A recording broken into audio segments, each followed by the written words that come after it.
Hi, welcome to the channel. Today I'm going to talk to you about how to deal with difficult employees at work.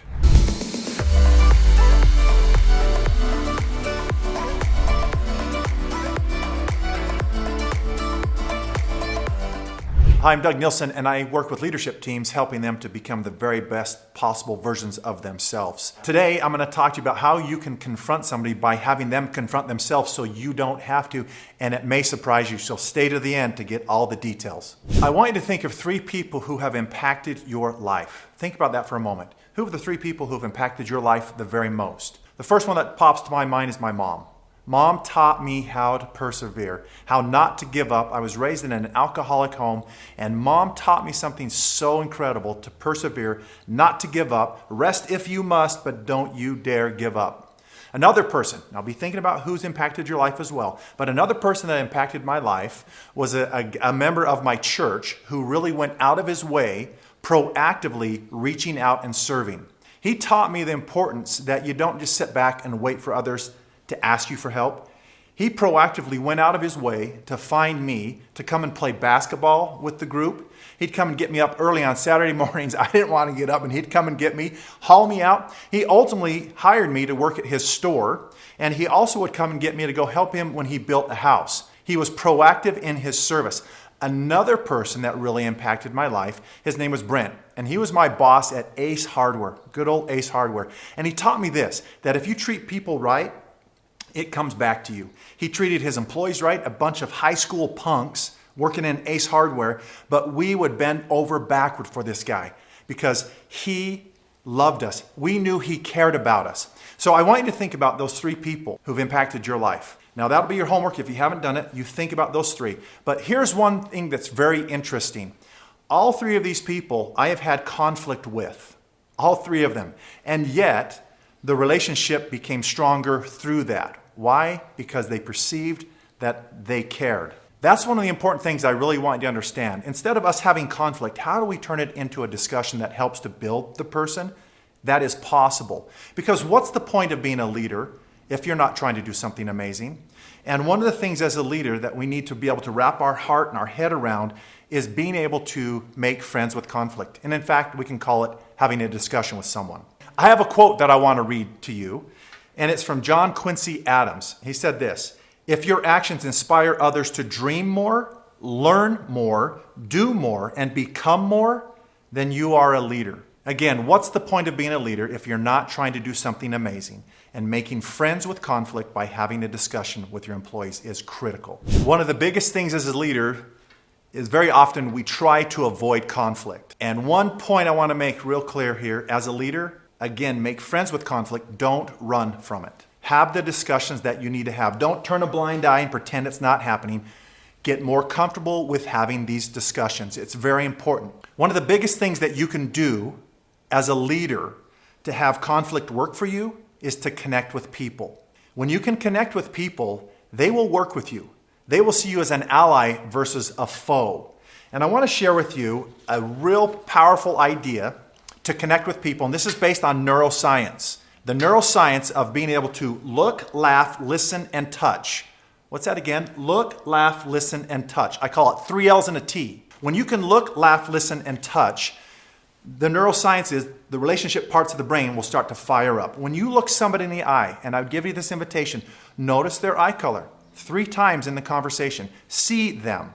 There's an African tribe, they don't have a word for hello. And so when the person shows up, they show up and they say, "I am here," to which then the other person replies, "And I see you." But it's only in my seeing you that you then exist. See people. Be present with them. Have eye contact. Automatically, you can feel that in your gut when you connect with somebody. Look them in the eye. Laugh. Now, obviously, this is not laughing at somebody, but it is, even in conflict, being able to have a smile. Even being able to laugh at appropriate times. It fires up the relationship centers of the brain. It means this person sees you as an ally, again, versus a foe, and they will be more apt to be able to work with you. So look, laugh, listen. Being able to ask questions. Don't come right out of the chutes and fire at people. Ask questions. And the key, be curious. Ask more questions and listen. And see how long you can go if you want to try this. See how long you can go without talking, just asking. exploring. Your judgment is as good as your knowledge. And so the more knowledge you have, the better judgment you'll have as a leader. So look, laugh, listen. Last one, when appropriate, right? Touch. That can be a high five. That can be an elbow. That can be a fist bump, a pat on the back. It's got to be appropriate, obviously, but that will solidify somebody feeling comfortable with you. So one of the first keys to reducing conflict, right, and making friends with conflict by having a discussion is to look, laugh, listen, and touch. Try it today with somebody, to be present with them and watch what will happen to you. I would love for you to go try this out. Look, laugh, listen, and touch. Connect. Love to hear your comments below. Give us your feedback. Let me know how it went. So once you've mastered or you're practicing, continue to practice this. Look, laugh, listen, and touch. Connection is key to reducing conflict, to be able to have that discussion. Now I want to share with you a powerful tool that I've designed that is absolutely amazing, that will help the person confront themselves so you don't have to. And it's called 3-pillar communication, and it works like this. I'll give you the 3 steps, and then I'll give you an example of how you can apply it. So number 1, state what happened and how you felt. That's number 1. Number 2, then you give 2 options as to why it may have happened. Number 3, then you just simply, how do you see that? So those are the 3 steps. What does that look like? So let's say that I am at a family party, and let's say that my wife makes a joke in front of the whole family. I'm laughing, everyone's laughing, she's laughing, but inside I am embarrassed and I am horrified.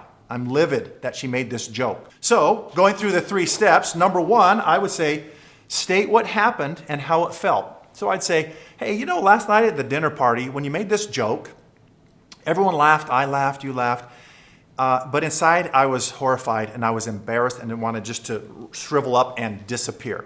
And I'm thinking to myself, step 2, 2 options. One option is the benefit of the doubt. That's important. The other option is the confrontation. So I'm thinking to myself, you were in the moment, you were having fun, it didn't cross your mind, you were just having a good time laughing with the family.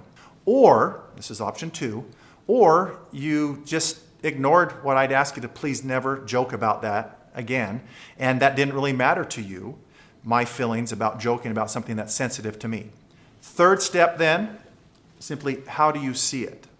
So this is a really powerful way to be able to have that person confront themselves. State what you saw and how it felt. Come up with 2 options. One's the benefit of the doubt. The other then is the confrontation. Third question, then you just simply ask, how do you see that? You can modify this. You can take pieces out. You can flow with it. But it's one of the easiest ways over time to help a person confront themselves. Now, granted, there would be a time that you're going to have direct confrontation, so to speak, a direct discussion. But if we can avoid that and allow that person then to confront themselves, it goes much smoother and you'll find you'll get much better results. So what are we really talked about today? 3 L's and a T. Look, laugh, listen, and touch. Then we've talked about 3 pillars. Once we connect to the person, 3 pillars so that we can have them confront themselves. State what you saw and how it felt. Come up with 2 options. One's the benefit of the doubt, the other is the confrontation. Third, how do you see that? This was a while back. I had a friend do this very thing to me. We were in a board meeting, and after the board meeting, he pulled me aside and he said, hey, you know, I just noticed something in the board meeting. You kept talking over Larry, I'll call him. And I saw that and I was a little uncomfortable. And so I just wanted to check with you because I'm thinking maybe you weren't aware of it, or maybe something's going on between you and Larry. What happened for you? And I went, oh, wow, Steve, thanks for bringing this up. I wasn't even aware of that. Thank you for bringing it to my attention. It kind of hurt a little bit, but it was sure helpful for me to be able to see that.